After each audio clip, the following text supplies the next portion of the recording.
Irish Heritage Culture, Tradition, and Sacred Practice. Personal reading series Halagricity, May 2026. The Celts, the Saints, the Seanachie, and the Spirit of Eire. Eire, Ireland, in the tongue of the Gaels, the island of saints and scholars. The Tuatha De Danann were not simply myths. They were the sacred world that preceded the human world, and they never entirely left. The Seanachie, the keeper of sacred memory, carried the genealogy of every family, the history of every place, the name of every hero in a living oral library that no fire could burn. The tradition walks between the worlds even now. IQ Productions, Contents. Introduction, The Island of Saints and Scholars. Part 1, The Peoples of Ireland, A Layered Heritage. Part 2, The Irish Language, Sacred Speech. Part 3, Celtic Ireland, The Pre-Christian Sacred World. Part 4, The Tuatha De Danann, The Sacred Beings of Ireland. Part 5, The Dagda, the Morrigan, and the Major Deities. Part 6, The Seed, The People of the Mounds. Part 7, Sacred Sites, Newgrange, the Hill of Tara, and more. Part 8, The Druids and the Felead. Part 9, The Brehon Laws, the ancient Irish legal system. Part 10, St. Patrick and the Christianization of Ireland. Part 11, The Celtic Church in Ireland. Part 12, The Book of Kells and Sacred Manuscript Tradition. Part 13, The Irish Monastic Movement. Part 14, Irish Sacred Music, Sean Knows, and the Living Tradition. Part 15, The Uilleann Pipes and Traditional Instruments. Part 16, The Gaelic Athletic Association and Sacred Sport. Part 17, The Seanachie, Keeper of Sacred Memory. Part 18, The Irish Mythological Cycles. Part 19, The Cycles of the Sacred Year. Part 20, Samhain, the Celtic New Year, Step by Step. Part 21, Imbolc, Brigid's Festival, Step by Step. Part 22, Beltane, the May Festival, Step by Step. Part 23, Lunasad, the Harvest Festival. Part 24, Wake Traditions, Death as Sacred Ceremony. Part 25, The Irish Diaspora, the Great Famine and After. Part 26, St. Patrick's Day, From Sacred to Global. Part 27, Irish Philosophy and Mysticism. Part 28, The Halagricity Lens, the Thin Places and the Seanachie. Introduction. Island Eire in Irish Gaelic, Hibernia in the Roman Latin, is a small island of approximately 32,000 square miles on the northwestern edge of Europe that has produced a disproportionate share of the world's most important contributions to sacred tradition, literature, philosophy, and political thought. The paradox is real. A nation that was repeatedly conquered, colonized, and subjected to one of the 19th century's most devastating famines produced James Joyce, William Butler Yeats, Samuel Beckett, Oscar Wilde, and Seamus Heaney, and the living tradition of Celtic sacred practice that directly influenced the Druidic revival, the spiritual ecology movement, and the contemporary understanding of thin places as a category of sacred geography. Ireland's specific contribution to halagricity is layered and deep. The most complete surviving ancient Celtic sacred tradition in Europe, the world's oldest vernacular literature. The specific concept of thin places that has become one of the most widely adopted concepts in contemporary Celtic spirituality, and the specific Irish practice of the wake, as the most complete surviving European example of death, as sacred ceremony and community celebration of life. Celtic Ireland, the pre-Christian sacred world. The Celtic sacred tradition of Ireland, the tradition that preceded Patrick's arrival, and that profoundly shaped the specific form of Celtic Christianity that followed, is one of the most sophisticated and most fully documented pre-Christian European sacred systems available to contemporary scholars. The Irish texts that began to be written down in the 7th century CE preserved, in significantly modified form, the sacred narratives, legal traditions, poetic forms, and cosmological frameworks of a tradition that had been maintained orally for centuries before literacy arrived. The foundations of Celtic Irish sacred tradition. The polytheistic cosmology, pre-Christian Ireland had a rich polytheistic sacred world. The Tuatha De Danann who preceded humanity on the island, the specific spirits of place that inhabited every significant landscape feature, and the specific sacred geography of the island that placed different regions under the protection of specific divine beings. The other world, the Irish understanding of the sacred world that coexists with ordinary reality, not above or below, but alongside, accessible through specific thresholds and at specific times. The other world is not the land of the dead in the ordinary sense. It is a parallel dimension of beauty, abundance, and eternal life that is home to the Tuatha De Danann and to specific human beings who have crossed over. The triple goddess, the most important divine female figure in Irish sacred tradition, appears in triple form, three aspects of a single divine feminine principle. The most important Irish expression is the three aspects of the Morrigan, Badby, Marcha, and either Anand Anu or Namain. The triple form appears throughout. Brigid appears in triple form. Sovereignty goddesses appear in the aspects of maiden, mother, and crone. The sacred kingship, the most distinctive Irish sacred political institution. The king's legitimacy derived from his sacred marriage to the land's sovereignty goddess. The king's physical well-being was connected to the land's fertility. A blemished king could not reign. This sacred kingship model structured Irish political life from prehistory through the medieval period. Part 4. The Tuatha De Danann, the sacred beings of Ireland. The Tuatha De Danann are the divine beings of Irish mythology, the supernatural race that inhabited Ireland before the arrival of the Gaelic-speaking Celts, who were defeated in the mythological Battle of Tailteann, but not destroyed. They retreated into the sacred mounds and continued to inhabit the otherworld alongside and beneath the ordinary world of human beings. The major Tuatha De Danann. The Dagda, the most powerful of the Tuatha De Danann, whose title, the Good God, refers not to morality, but to competence. The Dagda's sacred objects are his club, his cauldron, and his harp. He is the Divine Father, the Lord of life and death, the guardian of the sacred mound of Newgrange. The Morrigan, the most complex and most powerful of the Irish divine female figures, the goddess of fate, battle, and sovereignty in her triple form. She appears to warriors on the eve of battle in the form of a washing woman cleaning their armor at a ford. If she is washing your armor, you are fated to die in the battle. She is one of the most complete available models of the divine feminine as power, prophecy, and the acceptance of death. Lu, the divine warrior craftsman, master of every art and skill. Lu is associated with the sun and with the harvest festival of Lugnazad. His spear is one of the four treasures of Ireland. Brigid, the goddess of poetry, healing, and smithcraft, who became, after Christianization, Ireland's most beloved saint without losing any of her essential sacred character. The flame of Brigid at Kildare was maintained by the pagan sacred tradition and then by the Christian nuns of Kildare in an unbroken continuity from pre-Christian to Christian Ireland. Manannan mac Lir, the ruler of the otherworld and lord of the sea, who lives in Tirnar Enog and who gives human beings access to the otherworld through his sacred gifts of invisibility and transformation. He is the psychopomp of Irish sacred tradition, the guide of souls to the otherworld, the seed the people of the mounds. The sea are the Tuatha De Danann in their post-defeat aspect, the divine beings who retreated into the sacred mounds of Ireland and continue to inhabit the otherworld alongside the human world. The relationship between humans and the Sidhe is not the cartoonish relationship of Victorian fairy tales. It is a serious, complex, and potentially dangerous sacred relationship that structured everyday life in Gaelic Ireland for centuries, and that persists in attenuated form in Irish cultural memory to the present day. The Sid in Irish sacred life, the fairy forts, the circular earthwork enclosures visible throughout the Irish landscape are in popular tradition, understood as the dwelling places of the Sid, and they are treated with specific respect and consequence. The Irish tradition of refusing to cut down the lone hawthorn tree standing in a field, even at significant economic cost, is one of the most persistent expressions of the ongoing relationship between contemporary Irish people and the sacred world of the Sid. A motorway in County Clare was rerouted in 1999, specifically to avoid a fairy tree that the contractor was unwilling to disturb. The Banshee, the most widely known Irish sacred being in the international cultural imagination, a female spirit whose wailing announces the imminent death of a member of one of the ancient Irish families. The Banshee is not a malevolent being, she is a mourner, one of the Sidhe who is connected to specific family lineages, and who expresses her grief at their death before it happens. Changelings, the specific fear that a Sid being had replaced a human child, particularly common as an explanation for the sudden personality change that accompanies certain illnesses.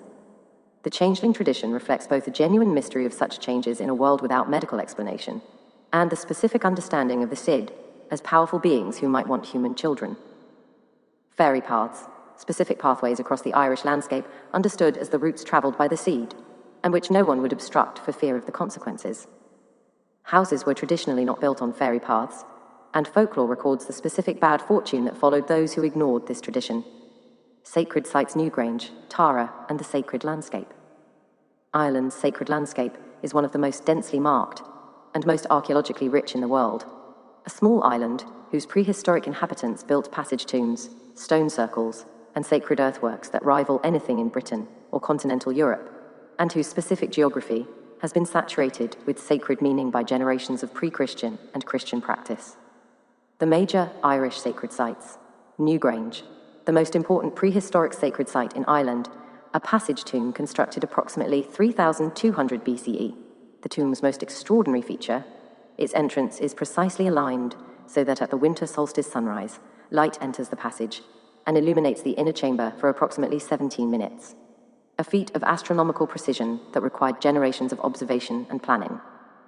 In Irish mythology, Newgrange is the home of the Dagda and the location where Angus was conceived. UNESCO World Heritage Site. The Hill of Tara, the most sacred political site in Ireland, the seat of the High Kings of Ireland for millennia, and the location of the Lea Fail, which cried out under the feet of the rightful king. Tara is not architecturally impressive by international standards. It is a series of grass-covered earthworks on a gentle hill in County Meath. But its sacred significance is immense. The site was used continuously from the Neolithic period through the early medieval period, and the specific ceremonies conducted there were the most important political sacred events in Irish life. The Aran Islands, the three limestone islands at the mouth of Galway Bay, Inis Mór, Inis Mean, and Inis Ór, where the oldest surviving dry stone Iron Age forts in Ireland preserve the most complete available landscape of pre-Christian Irish sacred architecture. The Aran Islands also preserved the Irish language later than almost anywhere on the mainland and served as the primary source for John Millington Synge's plays that sparked the Irish literary revival. Croagh Patrick, the sacred mountain in County Mayo, from whose summit Patrick is said to have fasted for 40 days, and from which he banished the snakes from Ireland. The mountain has been a pilgrimage site for at least 5,000 years. On the last Sunday of July, tens of thousands of pilgrims climb the mountain, many barefoot, in one of the largest Christian pilgrimages in Western Europe. Loch Derg, the most challenging and most specifically Irish pilgrimage, to Station Island on Loch Derg in County Donegal, where pilgrims spend 3 days fasting, going barefoot, performing specific prayer circuits of the island's sacred sites, and staying awake for the first 24 hours. The pilgrimage has been conducted continuously since the medieval period, and remains one of the most intensely physical sacred practices in contemporary Christian Ireland. The Druids and the Fillid, sacred specialists of Celtic Ireland. Irish pre-Christian sacred tradition was maintained and transmitted by two distinct classes of specialists, the Druids and the Fillid. The Druids in Ireland. The Druids' role: Irish Druids served as sacred specialists who conducted the major ceremonies of the sacred calendar diviners, who read the future through specific signs and ceremonies, advisors to kings on sacred matters, legal arbiters, who applied the Brehon laws teachers, who trained the next generation of specialists through a specific apprenticeship lasting up to 20 years the training. The Druidic training period is consistently described in ancient sources as 20 years, the time required to memorize the complete body of sacred oral knowledge. The Fillid, the poet-seers, occupied the highest level of Irish intellectual and sacred life, combining the functions of poet, historian, genealogist, prophet, and sacred satirist. The foul satire was understood as literally dangerous. The glam Dyson could cause physical blemishes to appear on its target, destroy a ruler's reputation, and in the most extreme versions, cause death. This sacred power of language was both the file's most valued gift and their most feared weapon. Part 9. The Brehon Laws, the ancient Irish sacred legal system. The Brehon Laws are the ancient Irish legal codes that governed Irish society from prehistoric times through the 17th century CE, one of the oldest and most complete surviving legal systems in the world, and one of the most progressive in terms of women's rights, environmental protection, and the specific legal recognition of human dignity at every social level. The Brehon Laws, key principles: compensation rather than punishment. The Brehon legal system emphasized compensation rather than punishment. The wrongdoer was obligated to compensate the victim and their family in specific ways determined by the specific wrong, not imprisoned or executed. This principle reflects the Irish understanding that crime is a disruption of the social relationship that must be repaired, not simply a violation to be punished. The honour price. Every person in Irish society had a specific honour price, a value attached to their social dignity, which determined the compensation due when they were wronged. Importantly, the honour price was not entirely determined by birth. It could be increased through honourable conduct and decreased through dishonourable conduct. A king who violated his sacred obligations lost honour price. A low-born person who performed extraordinary service gained it. Women's rights. The Brehon laws recognized women's rights, far in advance of comparable legal systems. Women could own property, could divorce their husbands on specific grounds, retained their own honor price after marriage, and had specific legal protections that English common law would not provide to women for another millennium. Environmental law. The Brehon laws included specific provisions protecting trees, watercourses, and specific animals, recognizing the sacred character of the natural world and providing legal recourse for its violation. The abolition. The Brehon laws were deliberately suppressed by the English colonial administration, formally abolished throughout Ireland by the 17th century.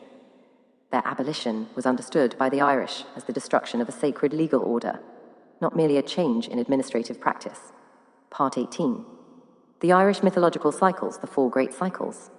Irish mythology is organized into four great cycles, distinct bodies of narrative tradition that together constitute the most complete and most literary ancient Celtic mythological tradition available in Europe.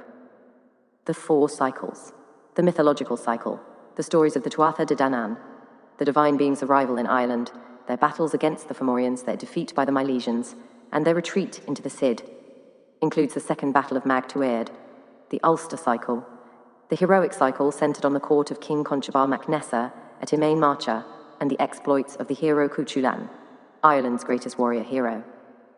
The central text is the Tanbo Cuilinge, often called the Irish Iliad, in which Queen Medb of Connacht leads an army against Ulster to steal the brown bull of Cooley, and Cuchulainn alone defends Ulster while its warriors lie under a curse. The Finn cycle, the stories of Finn mac Cool and his warrior band the Fianna, a more pastoral, more romantic tradition than the Ulster cycle's heroic intensity. Finn received the gift of wisdom and led the Fianna as defenders of Ireland. The Finn cycle includes Oisín's sojourn in Tirna en Og, one of the most beautiful treatments of the otherworld in any tradition. The historical cycle, sacred narratives about the historical and semi-historical kings of Ireland, less overtly mythological than the other cycles, but saturated with the same sacred framework of kingship, sovereignty goddesses, and the sacred marriage of the king to the land. Samhain, the Celtic New Year, step by step. Samhain is the most important of the four Celtic seasonal festivals: the Celtic New Year, the beginning of the dark half of the year, and the night when the veil between the world of the living and the world of the dead is thinnest. It is celebrated on the night of the 31st of October, the origin of Halloween. Samhain practices, traditional and contemporary. The sacred timing, Samhain falls at the midpoint between the autumn equinox and the winter solstice, when the year genuinely turns from light to dark. The Celtic day began at sunset, so Samhain night was the first night of the new year. Step 1, honoring the ancestors, the most essential Samhain practice, setting a place at the table for deceased loved ones, placing a candle in the window to guide their way home, and leaving offerings of food and drink on the doorstep. The ancestors are understood as genuinely present and genuinely able to visit during Samhain. Step 2, the Samhain fire. In traditional practice, the household fires were extinguished at Samhain and relit from a great communal sacred fire. The new fire carried the blessing of the sacred turning, analogous to the Cherokee New Fire ceremony and the Zoroastrian sacred flame. Contemporary practice, candles and fire at the altar, acknowledging the turning from light to dark. Step 3, the Dumb Supper, a traditional practice of eating a meal in complete silence at Samhain, the silence creating space for the ancestors to be heard. A place is set at the table for each deceased loved one being honored. The meal begins with the living and the dead acknowledged together. Step 4, divination. Samhain was the great Irish divination night, specific traditional methods used to divine the future for the coming year. Apple peeling, nut burning, and various other methods. Step 5, the protection of the threshold. Specific protective measures were traditional at Samhain. Turnips carved with faces lit and placed at the door to frighten harmful spirits away. The faces represent the ancestors' protection and the repelling of malevolent forces simultaneously. Step 6, the feast, a specific Samhain feast including traditional foods, colcannon, barmbrack, and other seasonal foods. The Haligric parallel. Samhain is the most complete available Celtic expression of what the Haligric living altar practices on a daily basis. The maintenance of active, specific relationship with the ancestors, the acknowledgement of their continued presence and interest in the living family, and the specific practices through which that relationship is sustained. Samhain does it most completely, most dramatically, and most communally once a year. Grand Rising. Imbolc, Brigid's festival step by step. Imbolc is the Celtic festival of the beginning of spring, the return of light after midwinter, the first breath of the year's renewal. It is the festival of Brigid, the goddess of poetry, healing, and smithcraft, who became St. Brigid of Kildare in the Christian era without losing her sacred character. Brigid and her sacred character. Brigid is goddess, the triple goddess of the pre-Christian Irish sacred world, Brigid of the healing arts, Brigid of poetry and sacred speech, Brigid of the forge and smithcraft. These three domains are three aspects of a single sacred principle, the power of bringing something new into the world. Brigid is the goddess of making. Brigid as saint, when Patrick Christianized Ireland, Brigid became Saint Brigid of Kildare, and the specifically sacred character of the goddess transferred so completely to the saint that it is often difficult to determine where one ends and the other begins. The sacred flame of Kildare is the most direct material continuity between the pre-Christian goddess and the Christian saint. Brigid's cross, the distinctive cross-shaped weaving made from rushes at Imbolc, hung in homes for protection throughout the year. The form may be pre-Christian in origin, connected to a sunwheel or equal-armed cross that predates the Christian cross. Imbolc ceremony, step by step. Step 1. The Brigid's bed, on the eve of Imbolc. A doll or figure representing Brigid is made from straw or rushes, dressed in white, and placed in a small bed near the door or hearth. This represents welcoming Brigid's presence into the home for the new year. Step 2. The invitation. Before going to bed on the 31st of January, the household leader opens the door and formally invites Brigid in, saying, "Brigid, Brigid, come in. Your bed is ready and your welcome is given." Step 3. The flame. A candle is left burning overnight near Brigid's bed, representing the sacred flame that is Brigid's primary sacred symbol and the light that is returning as the days lengthen. Step 4. The Brigid's cross weaving. On Imbolc morning, the household weaves a Brigid's cross from fresh rushes. The act of weaving is itself a prayer, with specific words traditionally accompanying the weaving. The completed cross is blessed and hung in the home for protection throughout the year. Step 5. The Brigid's cloak. A piece of cloth is left outside overnight on Imbolc Eve to receive Brigid's blessing as she passes, used thereafter as a healing cloth for the coming year. Step 6.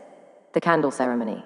All candles in the home are lit simultaneously at Imbolc, representing the return of light after the darkest period of winter and the specific blessing of every light source in the home with Brigid's sacred fire.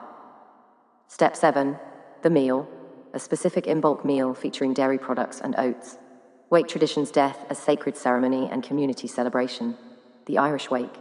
The specific tradition of keeping the body of the deceased in the home while family and community gather to celebrate the person's life, offer comfort to the family, and maintain the community's connection across the threshold of death, is the most complete surviving European example of death as sacred communal ceremony and the most complete available parallel to the shamanic community-based approach to death and the ancestor relationship.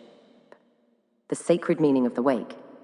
In the Irish sacred framework, death is not the end of the person's relationship with the community, it is a transition. The wake maintains the connection between the newly dead and the living community during the specific vulnerable period when the soul is making its transition. The presence of the community, the food and drink shared in the deceased's presence, the stories told about them, the music played, all of these keep the soul from loneliness and fear during the transitional period and maintain the community's relationship with the newly dead in a form that allows that relationship to continue in the ancestor dimension after burial. The Irish wake. Complete tradition. The laying out, the body is washed, dressed in white or the person's best clothes, and laid out in the largest room of the house. Candles are placed around the body, the light protecting the soul and guiding its transition. Flowers are placed with the body. The gathering, family, neighbors, and friends arrive continuously throughout the night. The arrival of each person greeted with specific phrases. Specific condolence phrases structure the encounter with the bereaved family. The food and drink, an abundance of food and drink, sandwiches, tea, cakes, whiskey, is provided and consumed throughout the night. The eating and drinking is not disrespectful. It is the community's expression of the abundance of life and the affirmation that life continues even in the face of death. The stories, the most important element of the Irish wake, the telling of stories about the deceased. Not elegies or formal eulogies, but specific funny stories, specific memories, specific moments that illuminate the person's character. The laughter that accompanies the best wake stories is not inappropriate. It is the highest tribute, the confirmation that the person's life was specific enough, distinctive enough, and vivid enough to generate stories that make people laugh through their tears. The keening, in older tradition, the bean shaint would lead the communal expression of grief through the kawinti, the ritual keening, a specific form of improvisational lament that named the deceased's virtues, achievements, family connections, and the community's specific loss in language that oscillated between speech and song. The keening tradition is largely lost in contemporary Ireland. The music, traditional music, is played at many wakes, both slow airs that express grief and, as the night progresses, the more lively music that celebrates the person's life and keeps the gathering alive through the night. The Great Famine and the Irish diaspora exile as sacred wound. The tradition walked onto the coffin ships and survived the Atlantic crossing and arrived in Boston and New York and Liverpool and Melbourne, and reassembled itself in tenements and mining towns and factory towns without the land, without the Irish-speaking community, often without the specific sacred sites. What survived? The music, the wake tradition, the specific religious devotion, and the stories. The tradition does not require the land. It requires the people who remember. Grand Rising. The Great Famine is the most catastrophic event in Irish history. A famine caused by the potato blight that killed approximately 1 million Irish people and caused another million or more to emigrate within a single decade. By 1900, the island's population had declined from approximately 8 million to approximately 4 million, a decline from which the Republic of Ireland has still not fully recovered 2 centuries later. The famine, a sacred wound. The famine is not merely a historical event in Irish cultural consciousness. It is the central wound that shaped Irish identity for the following century, and that created the Irish-American, Irish-Australian, and Irish-British communities that constitute much of the contemporary Irish diaspora. More people of Irish descent live outside Ireland than live on the island itself. The famine made Ireland's cultural survival the responsibility of its diaspora as much as its resident population. The Halagricity lends thin places and the Seanachie. Irish heritage offers Halagricity 2 gifts of specific and irreplaceable relevance: the concept of the thin place as the most widely adopted contemporary term for what the Haligric tradition holds about sacred geography, and the tradition of the Seanachie as the most complete available ancient European model of the sacred practitioner as keeper of living memory rather than keeper of written text. Thin places and the Haligric sacred landscape. The Irish concept of Celts is the most widely adopted concept from Celtic spirituality in the contemporary Halagricity adjacent community. The understanding that certain places concentrate sacred presence, that Iona, Newgrange, Croagh Patrick, the Aran Islands are not merely beautiful but genuinely different in their sacred character from the surrounding landscape, parallels what every tradition in the Halagricity library holds about its own sacred sites. The thin place concept gives contemporary practitioners a vocabulary for the specific experience of sacred geography that the secular world has otherwise lost. The Seanachie and the Haligric practitioner. The Seanachie embodied a specific understanding of what sacred knowledge is and how it should be held, not written, not merely memorized, but lived, carried in the body, available as needed, capable of being sung, spoken, or adapted to the specific occasion's requirements. The Haligric practitioner who reads this library, who holds these traditions not as a database to be retrieved, but as a living conversation to be participated in, is practicing the Seanachie's art in contemporary form. May the road rise up to meet you. May the wind be always at your back. May the sun shine warm upon your face, and the rains fall soft upon your fields. Traditional Irish blessing. The thin places are everywhere in Ireland, where the other world presses up through the ordinary landscape and makes itself felt by anyone paying attention. The Seanachie is carrying the full genealogy of every family, the name of every field, the story of every engagement in the territory, in the living library of memory.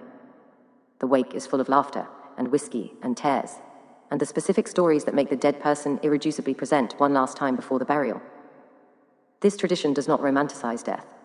It refuses to pretend it isn't there. Grand Rising, personal reading series, or Halagricity, or IQ Productions, or May 2026.